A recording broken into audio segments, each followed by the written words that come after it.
You've been spending a lot of time up there lately. I wonder what he's doing. I don't know, but I didn't hear any screams. I'm home. Hey, Mom. Hi, honey. Hi, I'm sorry I'm late. I had to stop off and get some milk. Maybe you better take it back. I don't think we can afford it. Ooh, that time of the month again? By the time everything's paid for, there's nothing left. And I thought with the both of us working, we'd be doing a lot better. Well, actually, I am. It's just, I got so used to paying the bills out of your paycheck, I've kind of been depositing mine down at this cute little bank at the mall. Did you see the toaster? So how much do you have in this cute little bank? Oh, gee, I don't know. I guess around $12,000. What?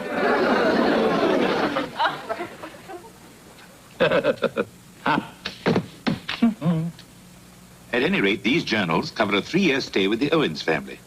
And I trust as a publisher, you'll find my observations as insightful and amusing as I do. Mr. Belvedere. How did you get in here? I thought the door was locked. Was. So, what are you doing with all these books? Mind your own business. Getting ready to throw them in the trash? Go away, I'm busy. Okay. You want to lock the door? Throw them in the trash, indeed. These are going to make me famous.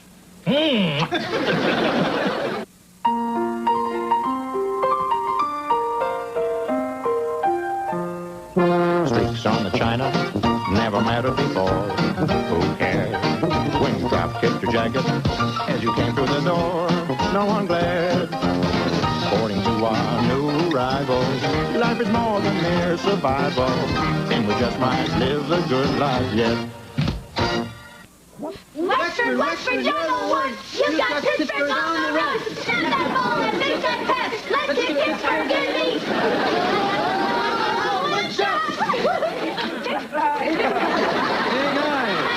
Hey, Dad, what you think?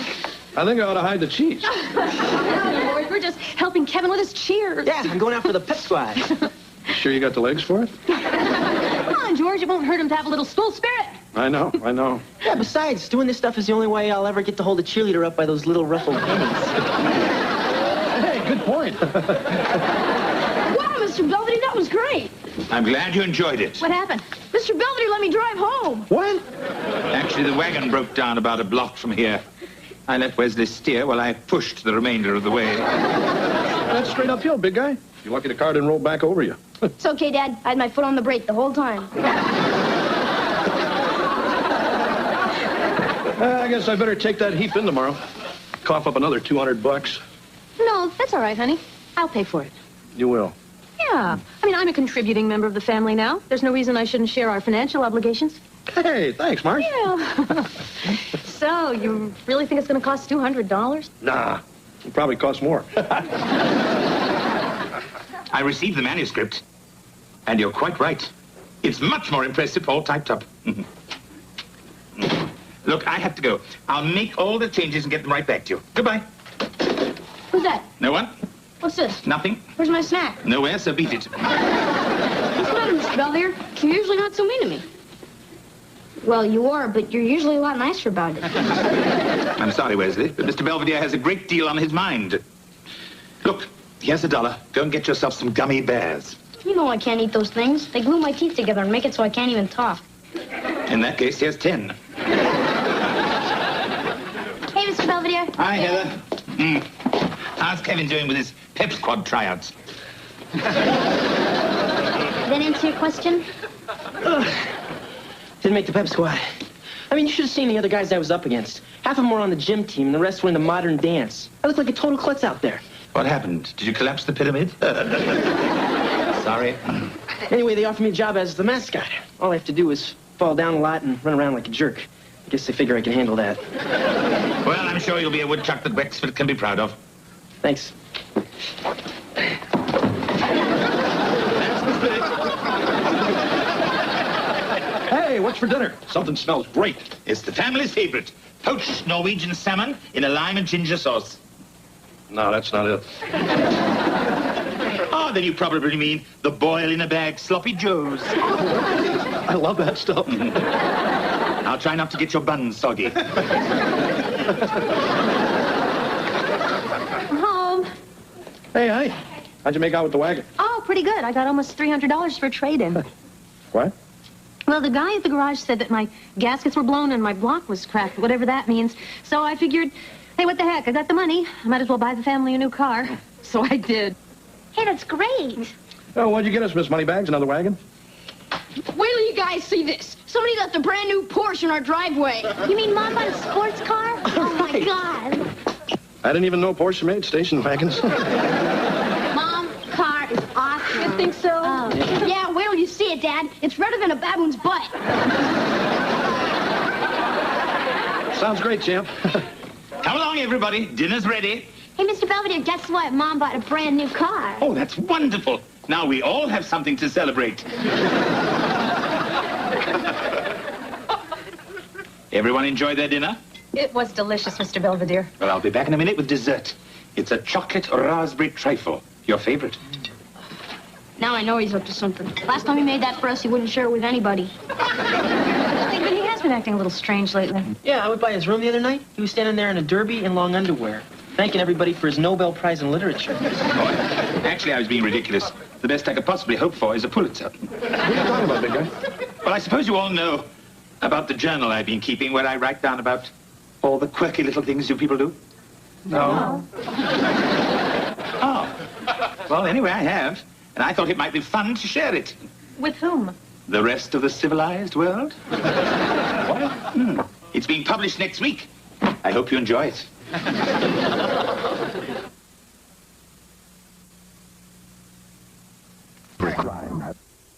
Blair and Eric Blaine compete. Hey, wait a minute. I'm still reading about the time Kevin barfed in the church collection plate. I got nervous. I didn't have any change. Well, any comments? You're fired. Oh, up to chapter 4 already? You mean the part about George, the lovable if somewhat childish patriarch of the Owens clan, who puts ketchup on his mashed potatoes, Mr. Bubble in his bathwater, and refuses to sleep without his trusty Fred Flintstone nightlight? Well, it's true. Yeah, well, that doesn't give you the right to go around blabbing it to everybody. And anyway, it's bam, bam. Sorry.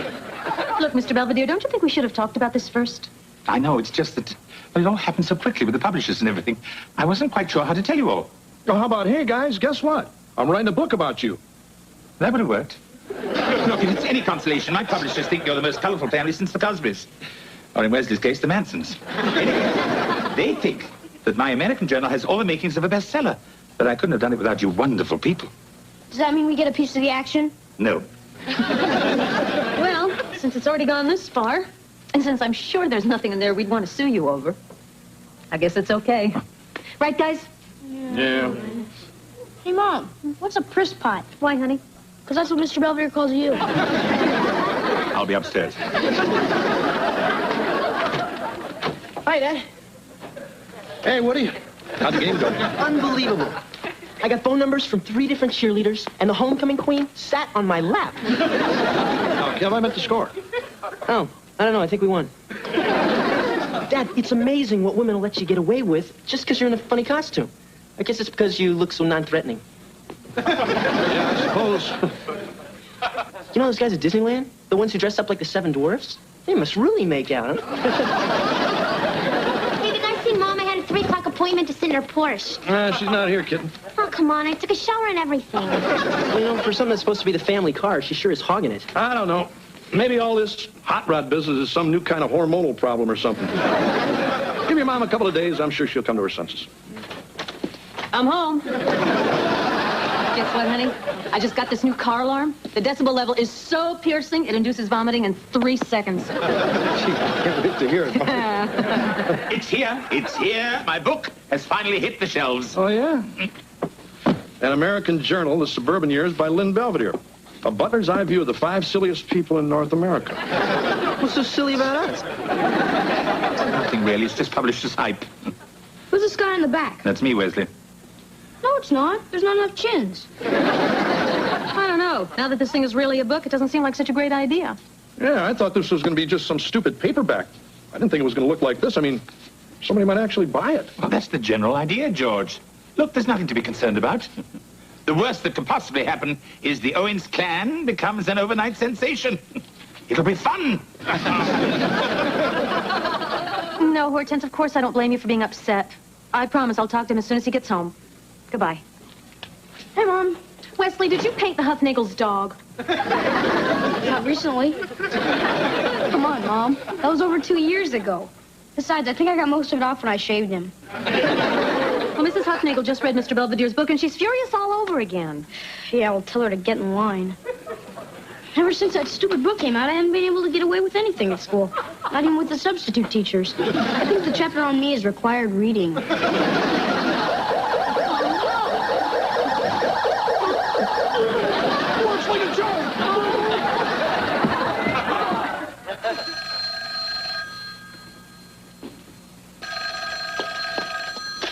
Hello?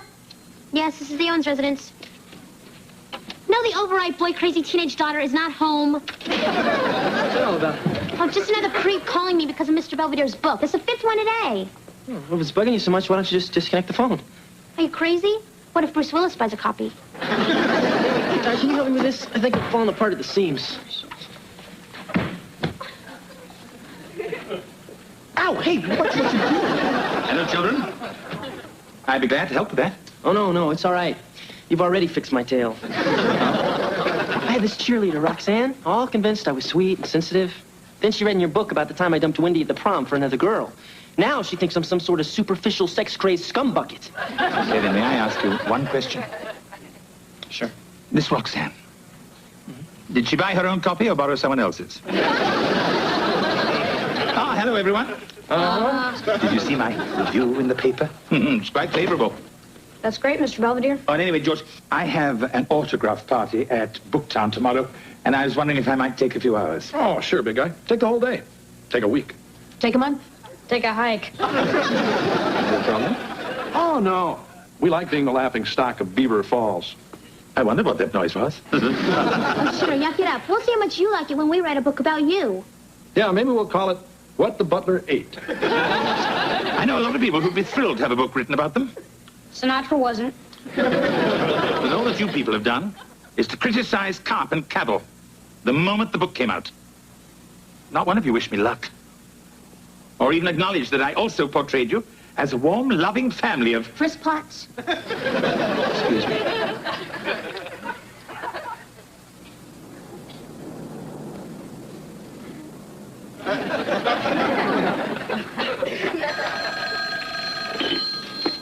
Yellow Booktown. Yes, madam, we do carry it. Yes, I'll be happy to put a copy aside for you. Thank you for calling Booktown. Is that somebody making an inquiry about my book? No, Vanna White's. You know, that real sexy-looking gal on Wheel of Fortune. You know, the one that turns all the letters around. Oh, right. Has she written a book about that? Maybe she had a few vowels left over. Hello.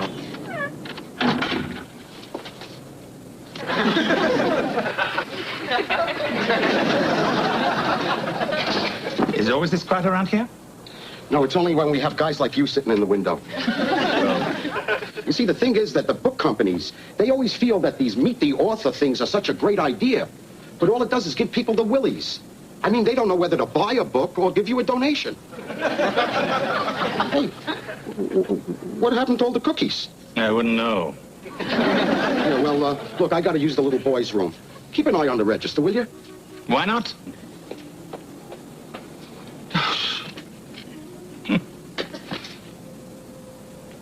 Oh, and who am I signing this for? Grangetta P. Schmendelblecker? My, what a lovely name. Oh, no, it's too soon to tell if there's going to be a sequel. Perhaps if you bought more copies for all the Schmendelbleckers at home. Interrupting anything? Oh, no. It's just that it's been so hectic, you know, what we're signing and selling and selling and signing. I don't know where to stop. Yeah, I know what you mean. Who's Grangetta P. Schmendelblecker? Looks like you're actually going to sell one, huh? What's he talking about, Mr. Belvedere? I have a small confession to make. My book is a bomb. But what about that good review you showed us? That was the Beaver Falls Recycler. The New York Times said I was an ersatz Irma Bombeck. And the Washington Post called you the most unlikely collection of rubes since the Beverly Hillbillies. I bet Kevin's Jeffco. So, now you can go ahead and gloat if that's what you came down here for. Actually, I came down to wish you luck. What? It's just we've been so wrapped up about ourselves, we forgot how much this book really meant to you. Yeah, and you were right. Once I got past all the bad stuff Marcia underlined, we actually came out pretty good. And we appreciate that. Thank you, George. But now that everyone thinks your book stinks, that's okay with us, too. I mean, before we were afraid you were going to get real famous and go off to find some other family to write about. But now that you're a pathetic has-been, you're probably not going anywhere. Thank you, Wesley, for putting it all in perspective. Sure. So what do you say, big guy? Why don't you sign one of these for us and we'll get the heck out of here. You know, if you folks could wait until tomorrow, it will probably be half price. Let's go home.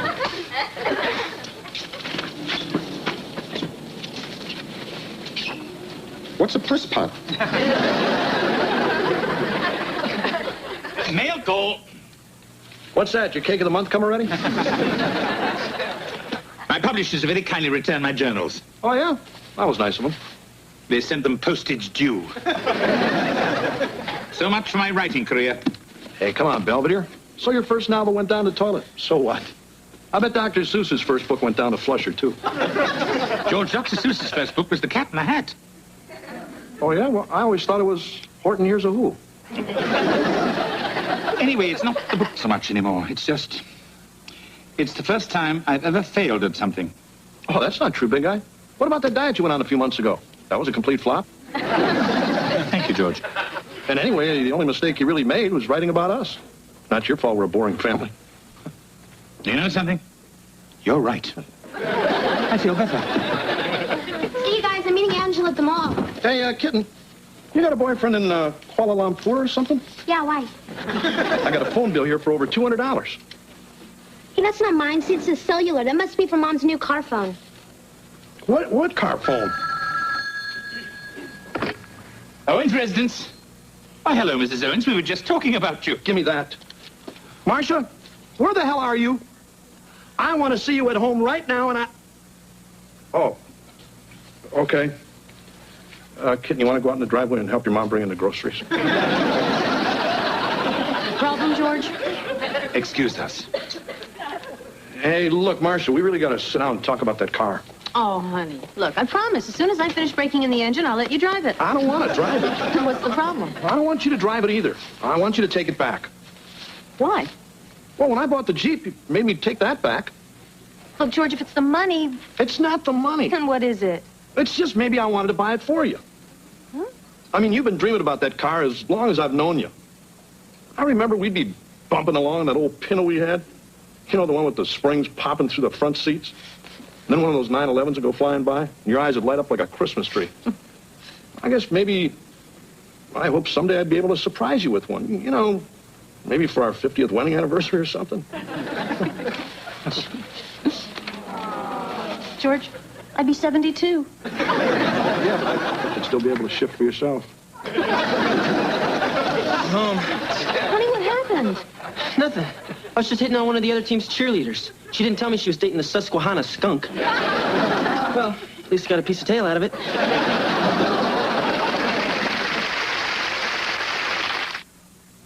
Mr. Belvedere will be right back. Following Mission Impossible. And as for the Porsche, today George finally got his first fling behind the wheel, and possibly his last. He starts traffic school tomorrow. Something about exceeding the speed of light in a hospital zone. And as for me, this will be my last entry for a while, as I'm still stinging from the rejection of the American book-buying public. I guess I misjudged the appeal of a book about home and hearth, when all the people really want is sex and violence. Maybe I'll try again when Wesley's a teenager.